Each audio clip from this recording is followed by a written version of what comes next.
it-tlieta tas-16 il-ġimgħa matul is-sena, sena 1.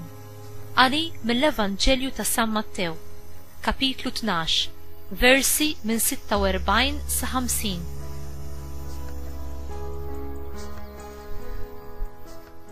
Kif kien għadu qiegħed ikellem lin-nies, ġew ommu u ħutu, waqfu barra u fittxew li jkellmuh.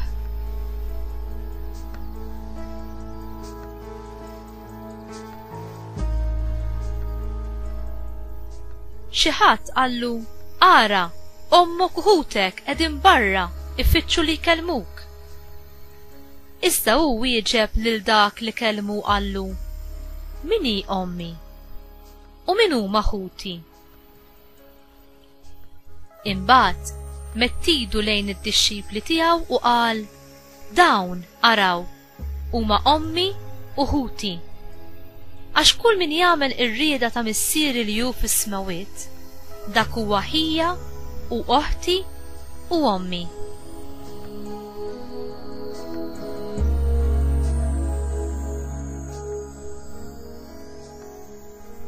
Il-kelma tal-mulej, tifħir lilek Kristu.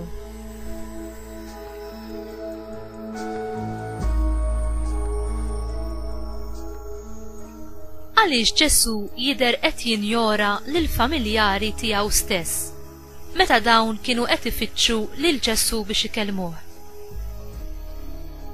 Ġesu qatt ma kien jitlef l-okkażjoni biex jgħallem lid-dixxipli tiegħu lezzjoni spiritwali u l-verità tas-saltna ta' Alla. M'għandniex dubju dwar ir-rispett u l-imħabba li hu dejjem wera lejn ommu u l-familjari tiegħu. Imma f'din l-okkażjoni fejn ħafna inġabru biex jisimgħu lil Ġesu, hu tefa' dawl fuq realtà ogħla ta' relazzjonijiet, dik tar-relazzjoni tagħna ma' Alla u ma' dawk li huma ta' Alla. Alla joffrilna l-akbar fost ir-relazzjonijiet, l-unjoni tal-qalb, tal-moħħ u tal-ispirtu tagħna miegħu innifsu, l-uniku awtur u sors tal-imħabba.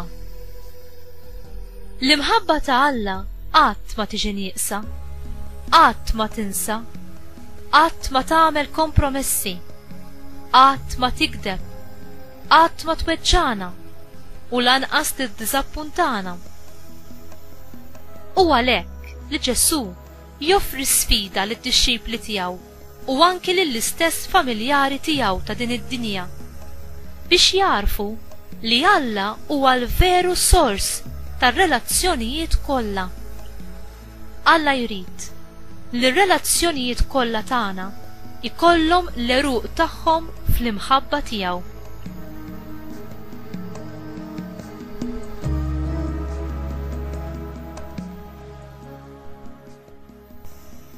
L-adozzjoni tagħna bħala ulied ta' Alla titrasforma r-relazzjonijiet ta' bejnietna u tirrikjedi ordni ġdida ta' lealtà lejn Alla l-ewwel u lejn is-saltna tiegħu tas-sewwa u tal-paċi.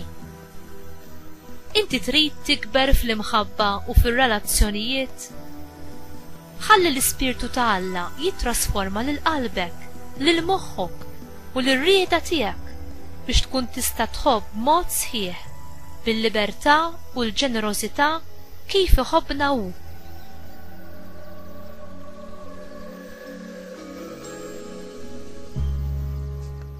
Missier tas-sema, int tberikna bil-familjari u l-ħbieb, kemm dawk spiritwali kif ukoll dawk naturali.